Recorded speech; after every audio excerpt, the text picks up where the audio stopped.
Good morning, everyone. Welcome to Monday, May the 25th, Memorial Day here in the U.S. Can everyone see and hear me okay?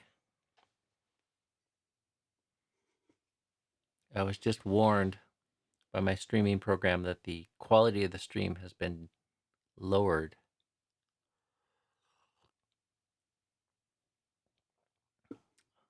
due to our internet connection, but should be okay. So I returned to a shot of Guinery this morning. Okay, I see thumbs up. Thank you. I had starting to warm up here and white salmon. So I was awoken, I woke up to very loud bird song this morning. The Hermitage sounds like an aviary these days. The birds are really active and dominating this little corner of the forest. So I don't use an alarm clock, which is good practice to cultivate. And so things like birds can wake you up. Anyways, yeah, I thought I'd return to a shot of Guinery. He's still very much around. And we also have a very large pileated woodpecker who's been spending a lot of time around here, but I haven't been able to train my camera on him yet. So, let's see, what else is there in terms of news? I've been doing some tests to make a little change to our meditation and chanting stream. And once I can get switched over to this new small camera we have that I've been waiting for connecting bits, the quality of audio should go up significantly. So we've been streaming through a Chromebook, which just probably wasn't designed with good audio in mind. So hopefully we have that to look forward to before too long here, if the right bits come in. So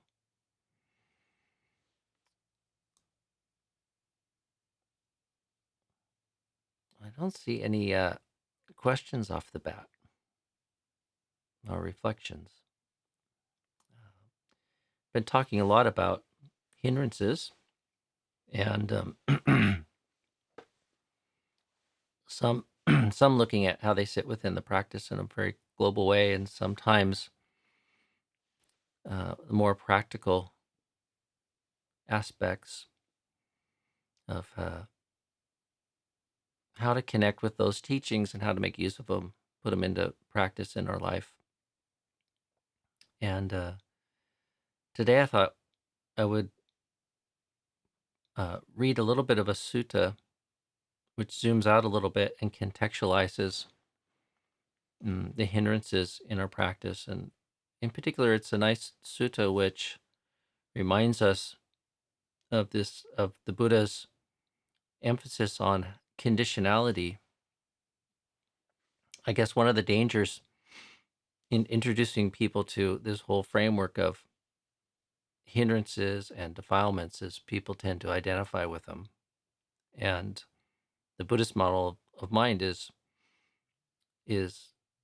really very much one of conditionality and encourages seeing sort of things through the lens of causes and conditions. One could say it's very naturalistic, I would say. Things arise when the causes and conditions are there, the supporting causes and conditions. Things are maintained as the conditions maintain, and things cease as the conditions change, or even sometimes just with the ceasing of one critical ingredient, things change. And that's very hopeful. That's that is part of the emphasis on making the effort to change your mind and engage with these teachings that we talk about so often. So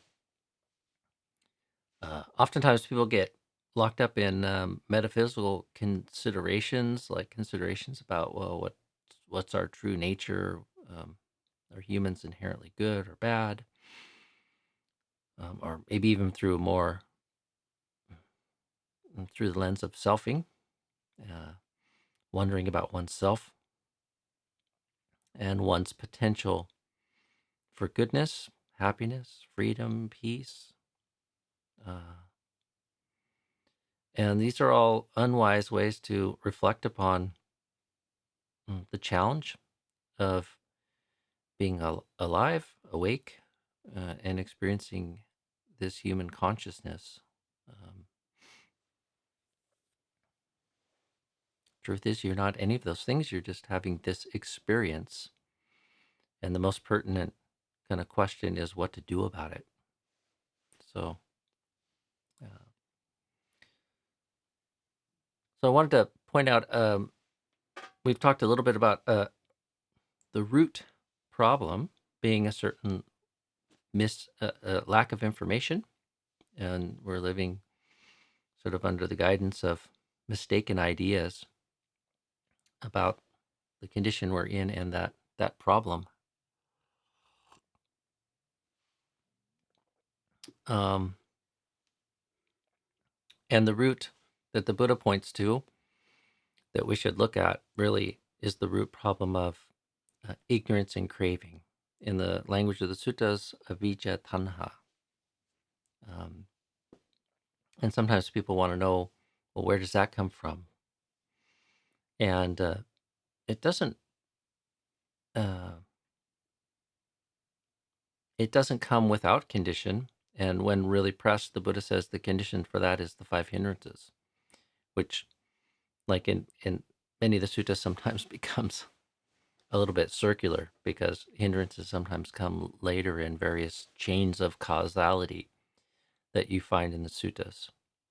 So, but if we're interested in this for very practical reasons rather than logical, metaphysical reasons, it makes a great deal of sense because you're alive now, and um, these hindrances are operating and having an influence and sabotaging clarity of mind and what could be in terms of human flourishing and human happiness. So we're going to go back to the numbered sayings today, and I went back and forth about which version of this sutta I should read. Bhikkhu Bodhi has a wonderful um, translation of it, but I think we'll go with Venerable Sujato's this morning. So this is from the Anguttara Book of the Tens. So rather than 5 things, it's 10 things. Um, and it's a sutta on ignorance. So, and I think it has a nice chain of causality, touching on some very important dhammas. And then there's a very beautiful uh, simile that's used in this to make it memorable. And it's probably one of the similes that comes to my mind most often when thinking about conditionality. So, mendicants, it is said that no first point of ignorance is evident, before which there was no ignorance, and afterwards it came to be. And yet it's evident that there is a specific condition for ignorance. I say that ignorance is fueled by something. It is not unfueled. And what is the fuel for ignorance? You should say the 5 hindrances. I say that the 5 hindrances are fueled by something. They are not unfueled. And what is the fuel for the 5 hindrances? You should say the 3 kinds of misconduct. I say that the 3 kinds of misconduct are fueled by something. They're not unfueled. And what is the fuel for the 3 kinds of misconduct? You should say a lack of sense restraint. I say that a lack of sense restraint is fueled by something it is not unfueled. And what is the fuel for the lack of sense restraint? You should say a lack of mindfulness and situational awareness. So this is that sati sampajanya that we've talked about. Venerable Sujato is using situational awareness as a translation for sampajanya. I say that a lack of mindfulness and situational awareness is fueled by something it is not unfueled. And what is the fuel for the lack of mindfulness and situational awareness? You should say improper attention. I say that improper attention is fueled by something it is not unfueled. And what is the fuel for improper attention? You should say lack of faith. And I should note here, improper attention is sometimes translated wise reflection. This is the yoniso manasikara that we've talked about recently. So attending to things in the wise way, in the proper way. And so improper attention is ayoniso. So attention to the fault is one form of improper attention. So let me continue on. So yeah, and what is that fueled by? A lack of faith or a lack of confidence in the truth of the Dhamma. The lack of faith, I say, is fueled by something it is not unfueled. What is the fuel for the lack of faith? You should say not listening to the true teaching. And what is it that is the fuel for not listening to the true teaching? Not associating with good people. So in this way, when the factor of not associating with good people is fulfilled, it fulfills the factor of not listening to the true teaching. When the factor of not listening to the true teaching is fulfilled, it fulfills the factor of lack of faith, improper attention, lack of mindfulness, situational awareness, lack of sense restraint, the 3 kinds of misconduct, and the 5 hindrances. When the 5 hindrances are fulfilled, they fulfill ignorance. That is the fuel for ignorance, and that is how it is fulfilled. It's like when rain pours down on a mountaintop and the water flows downhill to fill the hollows, the crevices, the creeks, and as they become full, they fill up the pools. The pools fill up the lakes, and the lakes fill up the streams, and the streams fill up the rivers, and as the rivers become full, they fill up the ocean. That's the fuel for the ocean and how it's filled up. In the same way, when the factor of not associating with good people is fulfilled, it fulfills the factor of not listening to the true teaching. When the factor of not listening to true teaching is fulfilled, it fulfills the lack of faith, improper attention, lack of mindfulness and situational awareness, the 5 hindrances, ignorance.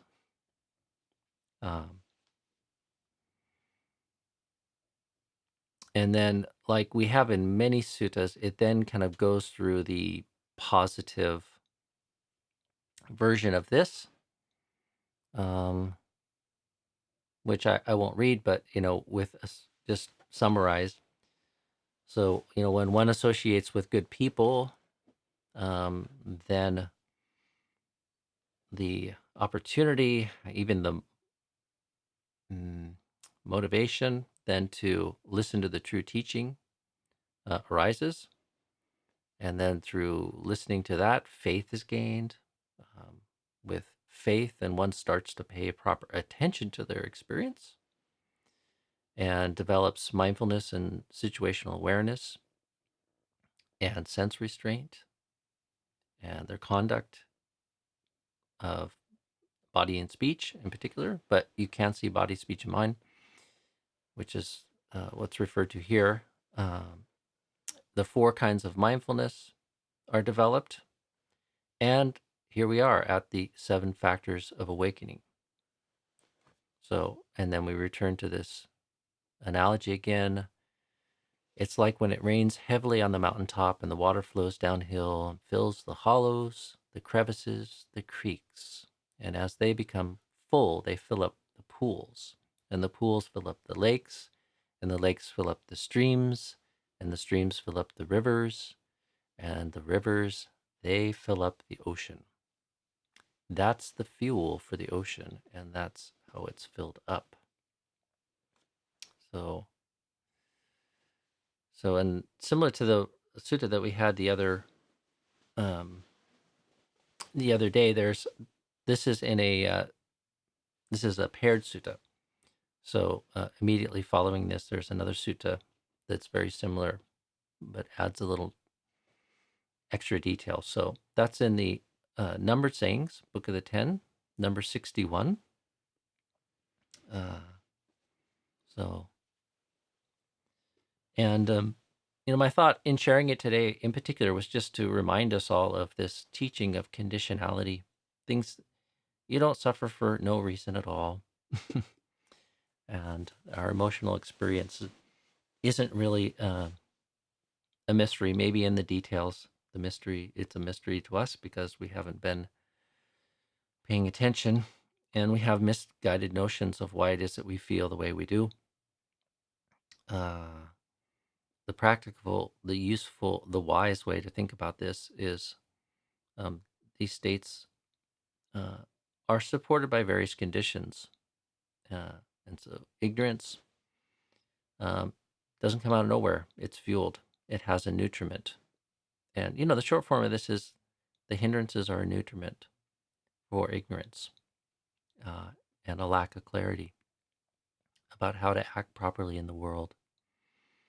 And if we want to rectify that situation, then there's this whole kind of causal sort of chain about wise association, um, listening to what's called the true teaching here, uh, and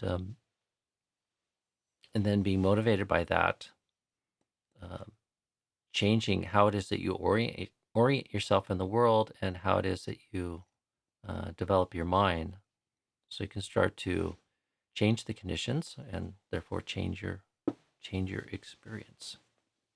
So, so I saw a few questions pop up as we're going through that, but just my reasoning behind that is I really wanted to underscore sort of and give a broader context for the hindrances, and in particular, I like these suttas that go through negative causality and then reverse it and show you the positive chain of causality, which is dealing with the hindrances and then developing the 7 factors of awakening, which in our retreat that we had with Ajahn Sudanto, he was really stressing that model for our practice. So let me go back here and see where the question started.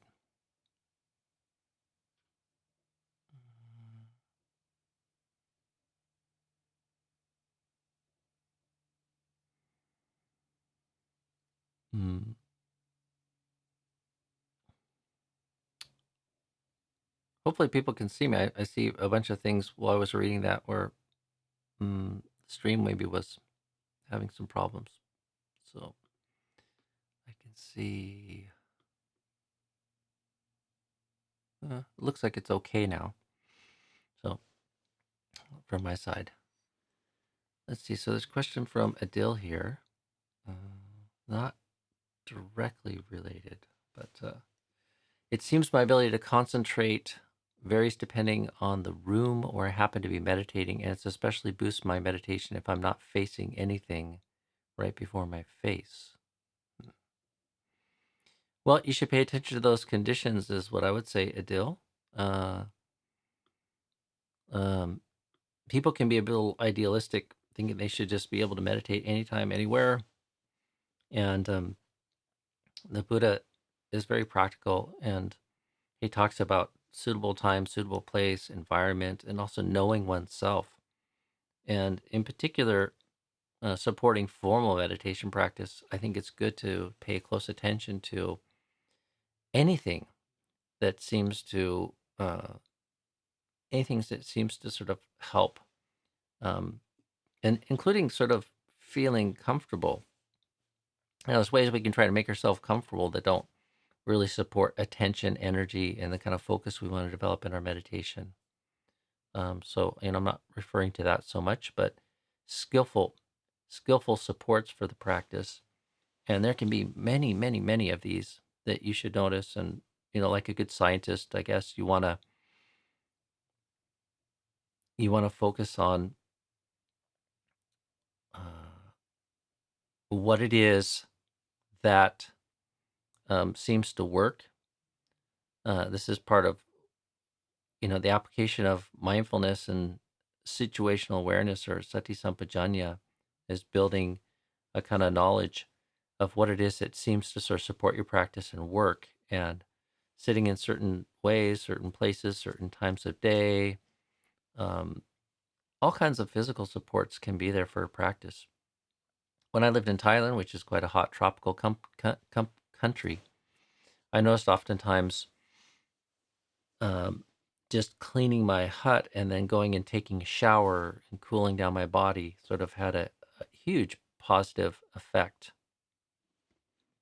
um, on my meditation.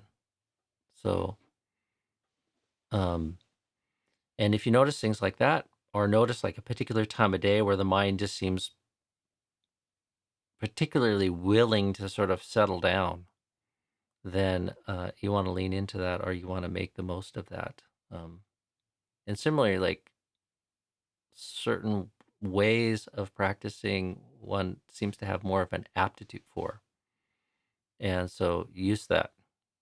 Use strength, and there's several suttas where the Buddha points to this, like use your strength to sort of overcome your weaknesses. So I have a bandwidth monitor up that's showing me that the stream is really unstable today for some reason. So if people are not having a good experience, apologize for that. But it's one of these things that's out of my control. Uh,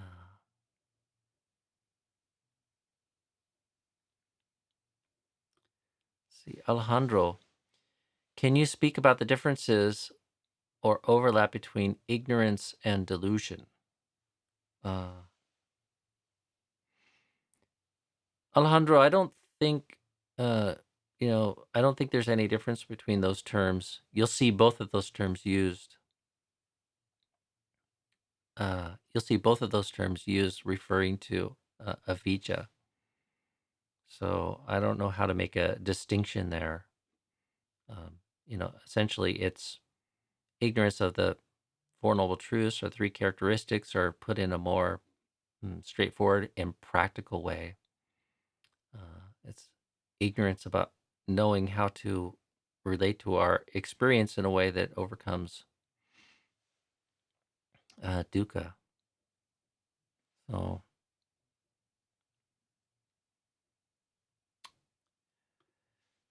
Zuri, what are the three kinds of misconduct? I think somebody popped them in here. Oh, Adil popped them in here and answered it for me. It's body, speech, and mind. So, misbehavior by the mind. So, thinking in unskillful ways. So that could be just a harboring ill will. Maybe you're not speaking or acting on it, but you're still engaging in, you're still creating some sort of negative karma through harboring ill will and not overcoming that. And then, of course, unskillful speech, unskillful action. So,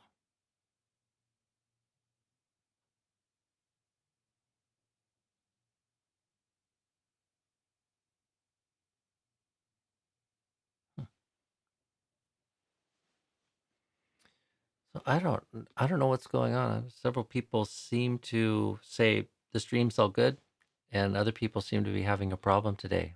It's the first time we've encountered this. So, and I have a little feedback monitor on my side that says that our internet connection's struggling mightily today. So, um, I'm not really superstitious, but one could say maybe the internet gods are against us today, the forces of Mara. So, mm, well, I think rather than suffer that, we'll leave it at that today. And I wish you all a happy Monday. And I guess here in America it's a holiday. So, but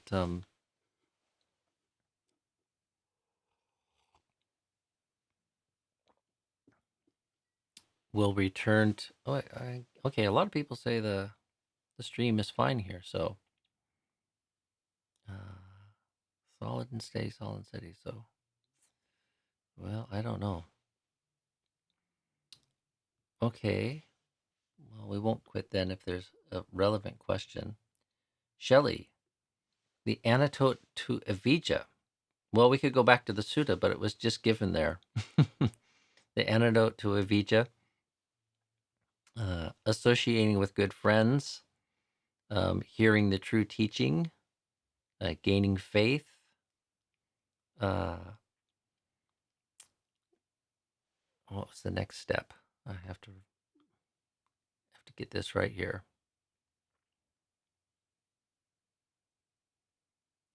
Proper attention. So yoniso manasikara, mindfulness and situational awareness,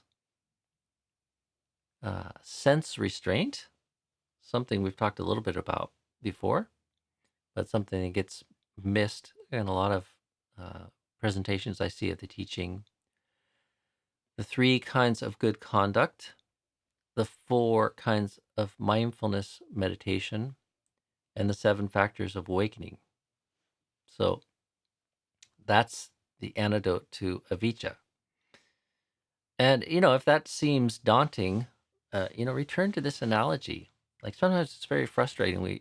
Uh, while it is possible to sort of change the mind and change the mind for the better, and overcome unskillful habits or bad habits, or overcome negative emotional habits we have, that simile, that nature simile, I think is really beautiful and powerful. Change happens drop by drop. And that's, if reflected on wisely in the right way, that can be very encouraging. Like your effort to sort of think in skillful ways, to speak in skillful ways, to act in skillful ways is not unwasted. Um, and if one doesn't give up and one continues to sort of put forth effort in the right direction and apply yourself as best as you can, there's an accumulation that happens over time. Um, and you find the Buddha counseling against this misguided habit that we have of thinking about all these things through a lens of personality. I have this bad habit here, or I'm like X, or my potential is like this, or my potential isn't like that. The Buddha really counsels against that, as well as thinking about your potential for happiness through the lens of wishing and wanting and hoping. Um, our effort, it's natural that the mind kind of goes there, but you don't want to fuel those things or feed those things. Instead, you just want to do whatever it is you can to sort of turn things around, and bit by bit, drop by drop, step by step, build skillful and wholesome conditions, and also, like, guard and preserve that. So, and that's how ignorance is overcome.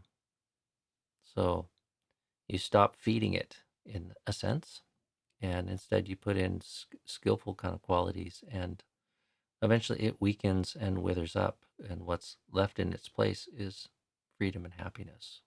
So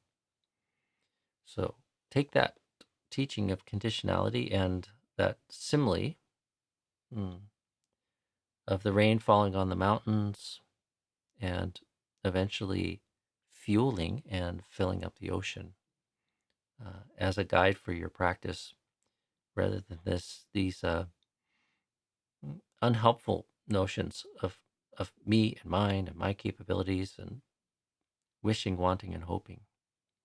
So offer that for your reflection today, and hopefully the streaming gods be with us tomorrow. For those who've had problems, sorry about that, and hope everyone has a good day.